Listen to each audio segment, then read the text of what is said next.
Good to have you again, Muktar. I mean, it looks from all sides that, as bad as it may seem, Nigeria is not totally broke. We're working hard, we're getting some results, but it is not translated to economic growth for the people. And the World Bank says the projection is factored on a lot of historical trends. What are your thoughts about this latest report?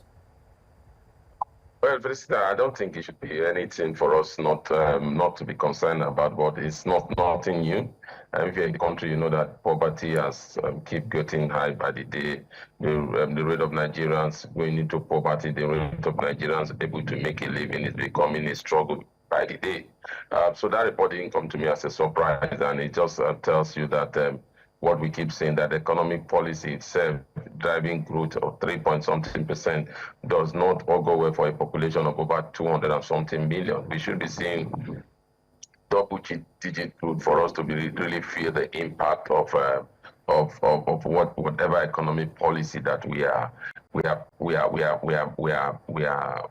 moving with. But as it stands now, most of those policies are taking Nigeria more into the poverty line. And so I'm not surprised by that. We need to improve in a lot of areas. If you look at that report critically, we realize that countries, especially African countries that have oil, that have resources, seems to be struggling and getting a lot of people into the poverty level compared to African countries that have non-oil resources, especially agricultural resources. So that tells you that the bend of African economy and the bend that will take Nigeria out of the kind of poverty level that we're seeing is the non-oil sector, especially the agricultural sector, where we have the population, then we have the market also.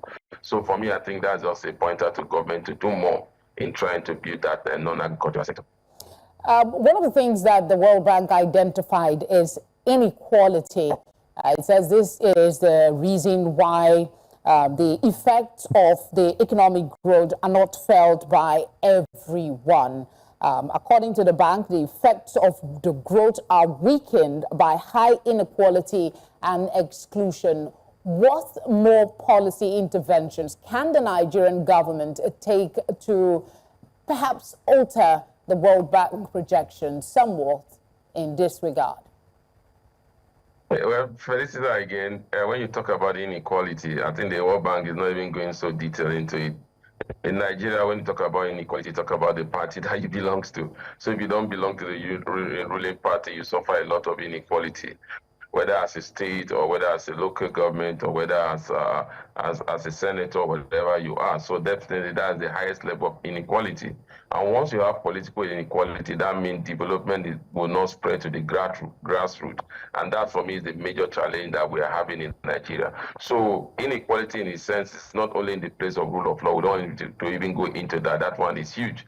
We were talking about inequality as regard infrastructure, as regard development. And that is why in Nigeria today, you see a lot of state governors, a lot of campaigns coming up saying, oh, look, we cannot afford not to be part of the central government. We just have to be part of the central government to enjoy any form of development.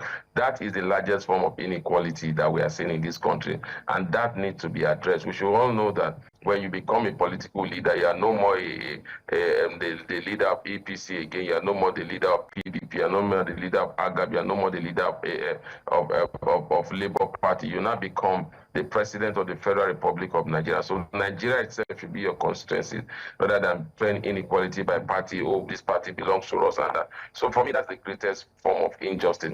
And that is easy to address. Once you have a leader that has the political interest of each geopolitical zone, once you have a leader that look at the peculiarity and the developmental need of each state, you're able to address this problem, and that will be a thing of the past, and then you see prosperity. But like I keep saying, if we want to build a $1 trillion economy, like we are saying that we want to do, we must improve in our GDP growth. This 3%, 4%, 5% in 20 will not take us to $1 trillion economy. We need to do 10% double-digit growth that will touch the life of every Nigerian. Because if you build a $1 trillion dollar economy where your people are still publishing in a lot of poverty, then what it means is that it's the foreigners that will really benefit and the money back that will benefit from those kind of economic development. So the poor of the poor will continue to become poorer and poorer by the day. So we need to do a lot of work, and especially I think the non-agricultural sector needs to be addressed because that is the sector that can provide a lot of jobs for Nigeria, especially the unskilled Nigeria. And you and I know that we have more unskilled Nigeria than skilled Nigerians. Yeah, but which of the sectors of the Nigerian economy have the greatest potential to drive poverty reduction, aside the ones you've mentioned? I think it's the service sector. Outside the agricultural sector, we need to look at the service sector. And when you talk about the service sector, you're talking about the informal sector. And when you talk about the informal sector, you're talking about the market woman, you're talking about the trader, you're talking about the SMEs. That is that sector that has the highest potential in terms of employment, in terms of growth, in terms of taking people out of the level of poverty. And for that sector to strive, you must improve your infrastructure. You must come up with policy that will drive growth, especially in the entrepreneurial skills, in the SME sector, in the market woman sector. We must begin to go back to the grassroots and see how we can fund some of this business to expand and create more jobs for Nigeria. For me, that is one sector that will drive growth even better than the agricultural sector because it is the largest driver of employment in Nigeria. Over 80% of Nigerians are employed in the informal sector. And if government is able to tap into that sector, it will be a team of a past where you talk about the bracket, the tax net or whatever, because when you do that, then when they see the infrastructure that is there, they want to pay taxes. A lot of Nigerians will keep paying taxes.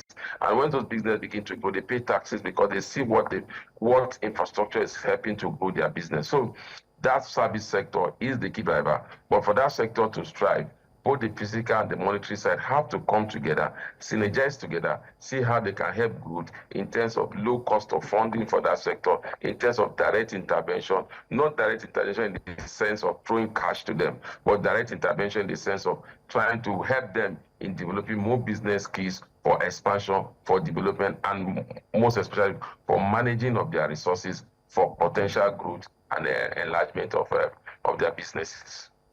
How might investments in human capital, such as education and healthcare, contribute to poverty reduction in the long term? And how important is it that the government pay better attention here? Look, when you talk about health and education, those are the key drivers of any economy. And when you talk about education, you talk about social investment. And so that's where this Nigerian government have been lacking behind. Now, when you talk about health, health is wealth. And so, what happens is that you don't get most of your productive, maybe your productive age gap, your youth dying of common diseases that ordinarily should have a cure. So what it means is that if you don't pay attention to the health sector, you are reducing your human capital, especially the productive sector, the Nigerian youth, because they cannot even have better health care, and that it will reduce their productivity level. Then when you talk about education, education is the bane of any civilization. Without education, there cannot be civilization, there cannot be rule of law, there cannot even be human development. So that is key. But now when you talk about education, most times in Nigeria, when you talk about education, when you tell the government about education, they always think about the building, the good infrastructure. No, educators go beyond that. We need to begin to improve our teachers. We need to improve them in terms of giving them quality training on the latest model operandi of education. That can only be getting by the rich in this country when they send their children to good private schools. And even the private school, there are some private schools have categories. So the public schools are totally left out. And about 70% of Nigeria attend the public school. So those are key sectors that the government need to drive, but they shouldn't just drive it in terms of building good infrastructure, good schools, putting desks. They should also think about manpower, training of the teachers, also going into that year that we've gone into a year of AI. How many of our public schools really know what it means to teach in AI? What do they understand by AI? Rather than just thinking, oh, it's only what we can do with our phones, by social media. There's more than that. So we need a lot of education investment. If you are able to develop that, you are not only developing the the country as well. You are developing a total man, and that also will reduce the level of poverty because they will always believe that there is something for them to do.